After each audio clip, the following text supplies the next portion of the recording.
Assalamualaikum warahmatullahi wabarakatuh. Kami dari kelompok 15 akan mempresentasikan mengenai komunikasi melalui teknologi informasi.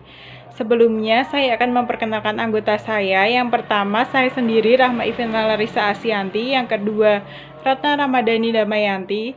Yang ketiga, Ana Rahmi Fauzia. Dan yang keempat, RR Anissa Oktaviani.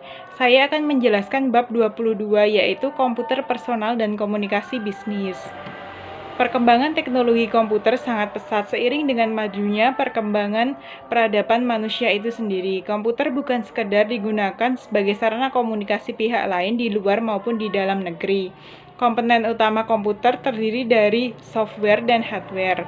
Perangkat keras komputer yaitu CPU, keyboard, dan monitor.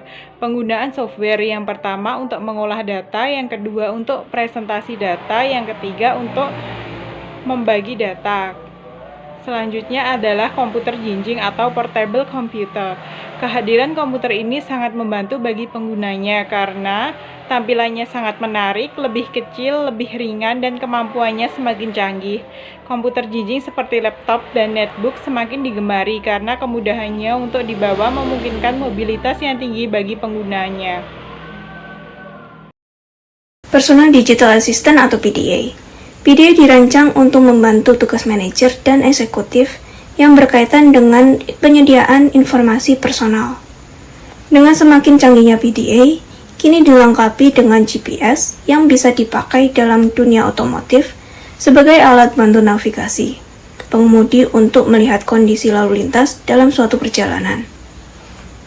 Keberadaan PDA selain sebagai media komunikasi lisan maupun tertulis, juga dapat digunakan sebagai media hiburan, seperti tersedianya fasilitas media player. Ponsel cerdas atau smartphone. Ponsel cerdas memiliki berbagai fasilitas yang cukup lengkap dan canggih yang dapat digunakan untuk berbagai kebutuhan pribadi oleh penggunanya. Meskipun ponsel cerdas tampilannya kecil, namun kemampuannya semakin canggih, termasuk fasilitas akses internet dan GPS. Hambatan komunikasi dalam memanfaatkan komputer. Hambatan komunikasi dengan komputer dapat muncul karena kompatibilitas program aplikasi maupun sistem pencarian dan penggantian kata secara otomatis. Seperti dengan ketidakcocokan suatu program aplikasi dengan sistem komputer yang ada. Hal ini dapat menghambat proses penyelesaian tugas. Bab 23, teknologi penyimpanan data elektronik dalam komunikasi bisnis. Kehadiran dan keberadaan teknologi informasi sangatlah bermanfaat bagi kehidupan bermasyarakat, apalagi kalangan bisnis. Teknologi penyimpanan digital mengalami perkembangan luar biasa saat ini adalah munculnya DVD-RAM dan HD-DVD. Manfaat media penyimpanan elektronik. 1. Dalam dunia pendidikan, media penyimpanan data elektronik sangat memberikan manfaat bagi para pelajar. Dengan itu dapat mendapatkan berbagai informasi seputar pendidikan dan ilmu pengetahuan dari media penyimpanan elektronik tersebut. 2. Dalam dunia bisnis dapat digunakan sebagai sarana memperkenalkan atau promosi produk-produk baru, melatih para pegawai untuk menguasai pekerjaan mereka, atau memperkenalkan akses database dalam berbagai bidang bagi penggunanya. Kini banyak perusahaan yang menggunakan optimal disk untuk berbagai bidang kepentingan sesuai dengan jenis bidang usahanya. Hardware media penyimpanan data elektronik yang termasuk dalam hardware penyimpanan data elektronik antara lain CD-ROM, DVD-ROM, HD-DVD, Blu-ray, flash disk. Software media penyimpanan data elektronik berikut adalah berbagai contoh software yang beredar di masyarakat dan dikemas dalam format CD-ROM dan DVD-ROM, antara lain software untuk program statistik, program akuntansi, program keuangan, program desain bangunan, program pengolahan data, database, program terjemah, games, musik, dan multimedia player. Aplikasi CD-ROM dalam bisnis. Dalam dunia bisnis, adanya CD-ROM untuk membuat kegiatan-kegiatan bisnis di pasar menjadi lebih produktif dan menarik, antara lain kemampuan CD-ROM dalam menyimpan informasi jumlah besar, tingkat fleksibilitas CD-RAM dalam membuat informasi.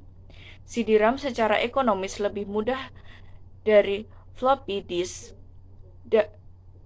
Dalam menggabungkan multimedia, CD-RAM melakukan peranan yang penting dalam proyek pelatihan. Munculnya teknologi CD-RAM pasar memotivasi produsen software dan hardware dalam mengembangkan produk sesuai kebutuhan konsumen. Dalam menggunakan multimedia training dalam format CD-RAM akan lebih mudah, lebih murah, dan fleksibel waktu. CD-RAM Basic Training Program. Beberapa perusahaan sudah mencoba menggabungkan antara berbagai media seperti TV, overhead project, video kamera, speaker, video player dengan CD-RAM sebagai suatu alat multimedia untuk memberikan pelatihan bagi para pegawai agar mereka dapat lebih menguasai pekerjaannya. Semakin pesatnya pertumbuhan CD-RAM akan memberikan manfaat bagi konsumen, tidak saja perusahaan-perusahaan besar dan kecil yang dapat menggunakan teknologi CD-RAM, tetapi juga individu-individu dapat menggunakan PC yang mereka miliki. Bab 24, Dasar-dasar Internet. Sejarah singkat Internet. Pada tahun 1957, sebuah ARPA, The Advanced Research Project Agency yang awal dibentuk.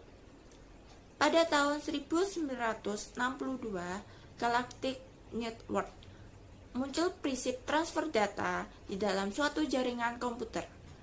Pada tahun 1965, Wide Area Network atau WAN pertama kali di dua buah komputer yang secara terpisah di dalam jarak yang sangat jauh tetapi dapat saling terhubung satu sama yang lain.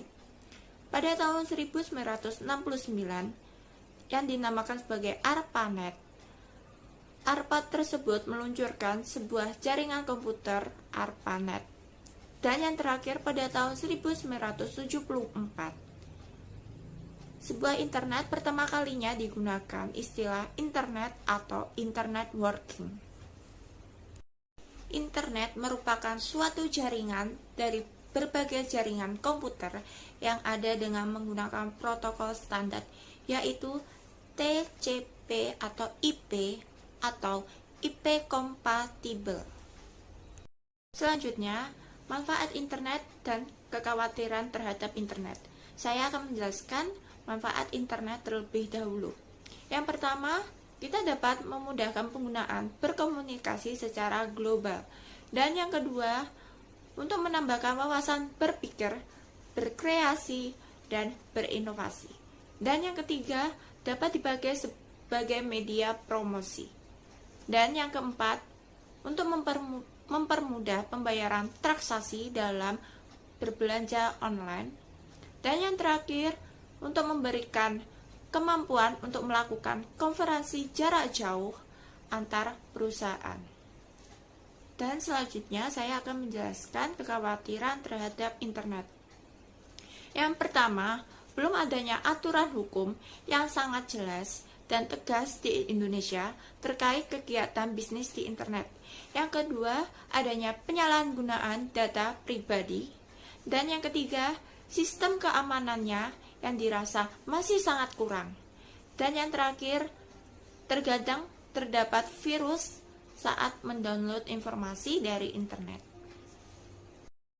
Tantangan dalam era informasi, teknologi, dan informasi akan selalu dinamis. Karena bergerak menuju perbaikan yang memberikan kemudahan atau manfaat bagi para penggunanya. Untuk kedepannya, riset dan pengembangan dalam dunia internet akan terus melakukan berbagai eksperimen penting untuk meningkatkan kerja hardware dan software internet. Situs jejaring sosial memiliki sebuah tujuan sebagai media pencari pertemanan.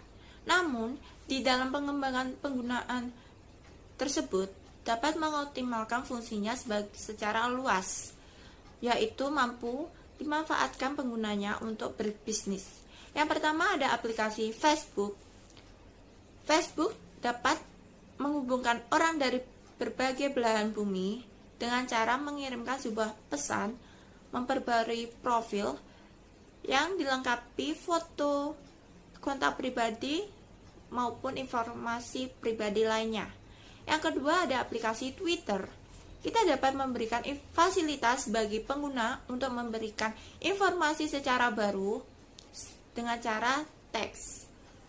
Twitter juga dapat berfungsi sebagai pertemanan. Twitter dapat dijadikan sebagai media promosi secara gratis. Dan yang terakhir atau yang ketiga, kita sebut aja sebagai WordPress.